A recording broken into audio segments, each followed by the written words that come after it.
राधे राधे, हरे कृष्णा। कैसे हो आप सभी लोग? आशा करती हूँ आप सभी परम मंगल में होगे, स्वस्थ होगे, अच्छे होगे। आज जन्माष्टमी के पावन अवसर पर मैं आप लोगों के साथ शेयर कर रही हूँ बांके बिहारी जी के कुछ चमत्कार जो मेरे साथ हुए हैं।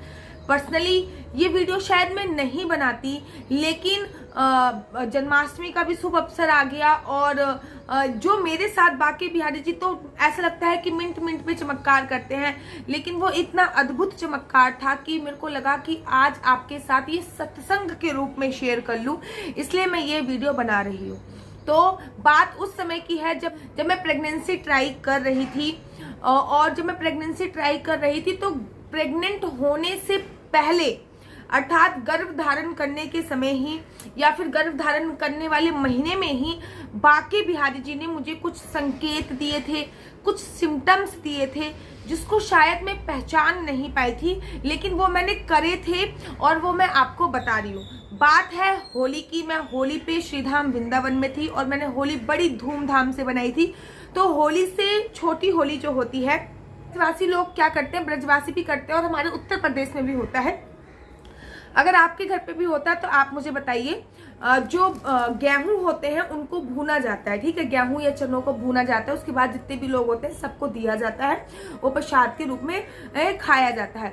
तो छोटी होली से एक दिन पहले जब मैं परिक्रमा कर रही थी, वृंदावन की परिक्रमा कर रही थी, छोटी होली से एक दिन पहले की बात मैं बता रही हूँ, एकादशी थी, उस दिन मैं परिक्रमा कर रही थी। तो एक साधु संत ऐसे ही मैया मेरे पास आई, उन्होंने घर बार त्याग दिया था, तो ऐसे वो परिक्रमा मेरे साथ करने लग गई और उन्होंने मुझे बताया कि कल होली है।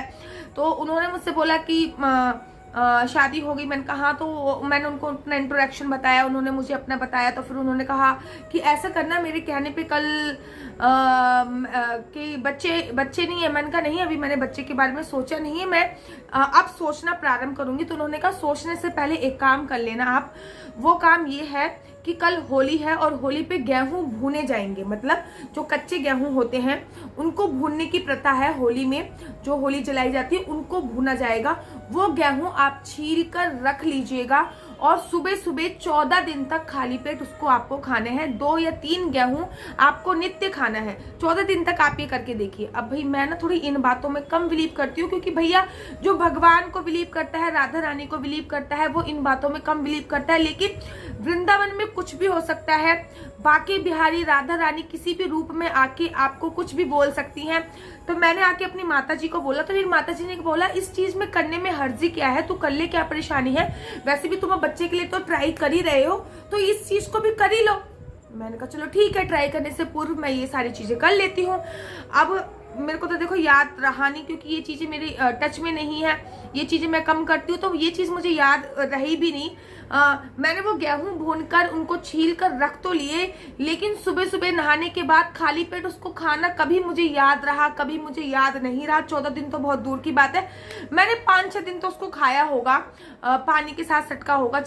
2 गेहूं कच्चे, मतलब जो भुने हुए गेहूं थे, होली की आग में भुने हुए गेहूं थे, वो मैंने 2-3 दिन तो 4-5 दिन तो डेफिनेटली खाए होंगे। लेकिन बाद में मुझे याद नहीं रहा, याद रहा तो खा लिए, नहीं याद रहा तो कोई बात नहीं है, कुछ ऐसे ही चल रहा था।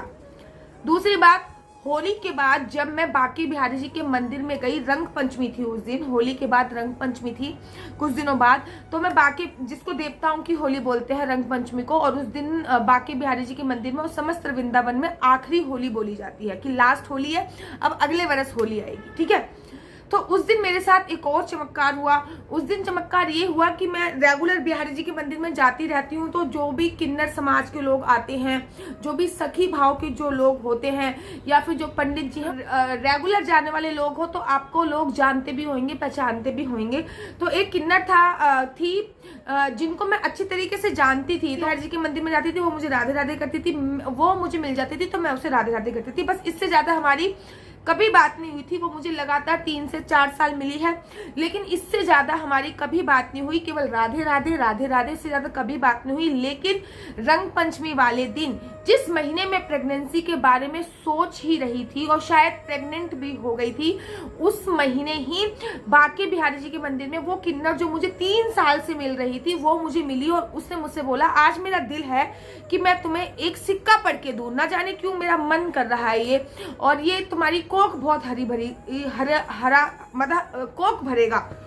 अब मेरे को कुछ समझ में नहीं आया। मैंने कहा चलो जैसी बिहारी जी की मर्जी, जैसा बिहारी जी चाहे वैसा हो लेते हैं, वैसा ही कर लेते हैं। उन्होंने मेरे को वो सिक्का पढ़ के दिया, मैंने अपने पास रखा और उससे मैं कुछ पैसे उनको देने ही वाली थी, तो उन्होंने मुझसे बोला कि ये ऐसा करने पैसे देने की कोई जरूरत नहीं है, ये मैंने अपने मन से दिया है। मतलब मेरे को लगा कि भैया जब इसने मुझे सिक्का पढ़ के दिया है तो 10 रुपये 20 रुपये 30 रुपये जो भी मेरी श्रद्धा है वो देना मेरा फर्ज है, मैं उसको कुछ देने ही वाली थी। उसने कहा नहीं, इसको देने की जरूरत नहीं है, ये मैंने अपने मन से किया है।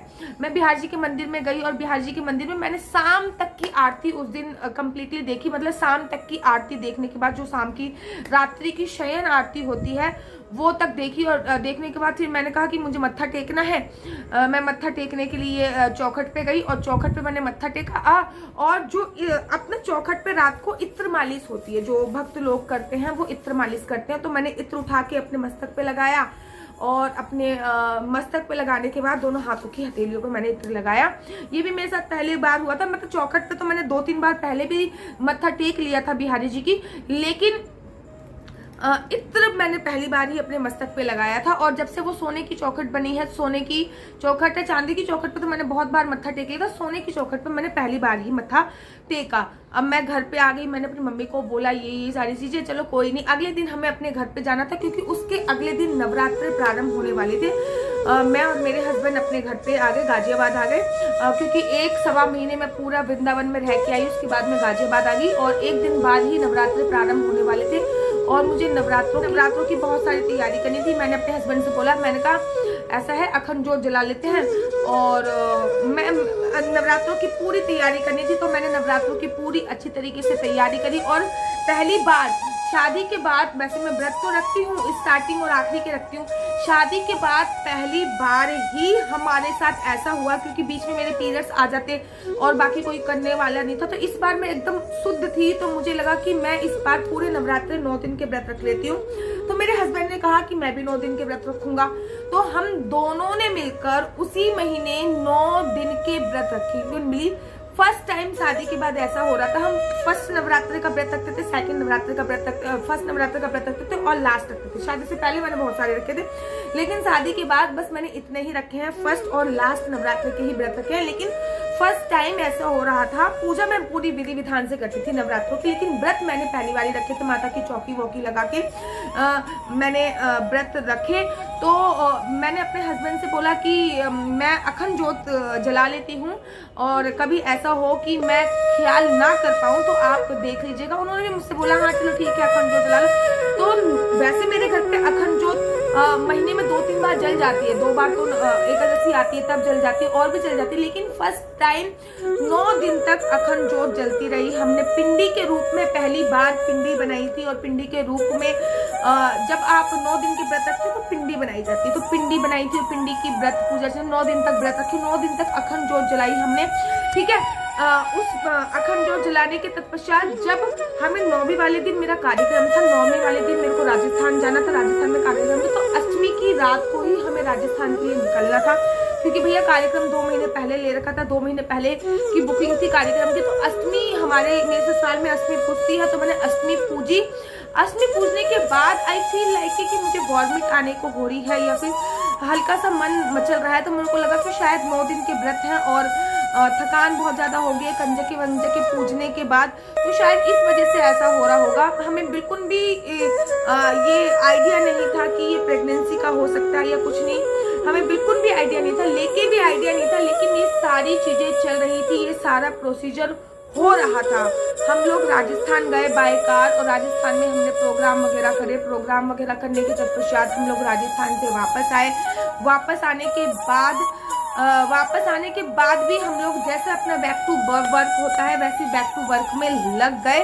और उसके बाद जब हमें ये हैप्पी न्यूज मिली तब मैं सच्ची में, मैं और मेरे हस्बैंड शॉक्ड थे, हम दोनों अचंभित थे कि भाई ये कैसे हो गया, कैसे इन द सेंस इसी महीने में हमने सोचा और इसी महीने हमारा ये कार्य हो गया। मतलब उससे पहले हमने एक बार और सोचा था, तो वो तो मिसकैरेज हो गया था। आप लोगों को मैं ये वीडियो शेयर कर चुकी हूँ आप लोगों के साथ। तो दूसरे महीने हमने उस टाइम ही सोचा और उस टाइम ही हो गया, बिना किसी डॉक्टर के एडवाइस के, बिल्कुल नॉर्मल ही। ऐसा लग रहा था कि बाकी बिहारी जी संकेत देते जा रहे हैं और ये कार्य अपने आप होता जा रहा है। उसके बाद जब मैंने ये गुड न्यूज सुनी और अपने हस्बैंड को सुनाई, तो हमने सारा फ्लैशबैक किया कि भैया वो जो लेडीज हमें मिली थी जिसने हमें वो जो भूनकर खाने की एडवाइस दी थी, वो भी बाकी बिहारी जी ने भेजी होगी। अचानक से हमें सिक्का मिलना, वो भी बाकी बिहारी जी का कोई चमत्कार होगा।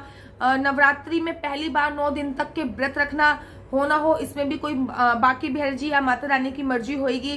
पहली बार घर में 9 दिन तक अखंड ज्योत जलना, वैसे 2-3 दिन की अखंड ज्योत तो जलती रहती है, 9 दिन तक अखंड जलना हो ना हो, इसमें भी कोई ना कोई मर्जी होगी। तो ये सारी चीजें हम उनसे रिलेट करने लग गए और जब हमने देखा कि हमने ये सारी चीजें कहीं ना कहीं वहां पे जाके रिलेट होती है, तो हमने बाकी बिहारी जी को बहुत बहुत धन्यवाद किया। हमने बाकी बिहारी जी को बहुत बहुत थैंक यू किया और हमने बाकी बिहारी जी का बहुत बहुत शुक्राना किया और आप सभी लोगों का भी बहुत बहुत धन्यवाद, बहुत बहुत थैंक यू। तो भगवान जो करता है वो अच्छे के लिए करता है। भगवान हमेशा आपका फ्यूचर भगवान ने देखा है, आपने नहीं देखा है तो किसी कारणवश आपको निराश होने की जरूरत नहीं है। वो गाना एकदम सही बैठता है कि जिंदगी की डोर सौंपी हाथ बिना नाथ के, बता जिंदगी की डोर हमने उसके हाथ में सौंप दी है। अब वो जैसा भी करना चाहे, जैसा भी करना चाहे, सब कुछ उन्हीं पे डिपेंड करता है। हमने जिंदगी की डोर उनके हाथ में सौंप के अपने हाथ को सीधा खड़ा कर दिया है। बोलिए बाके बिहारी लाल की जय, बोलिए राधा रानी सरकार की जय। हरि बोल, राधे राधे, हरे कृष्णा।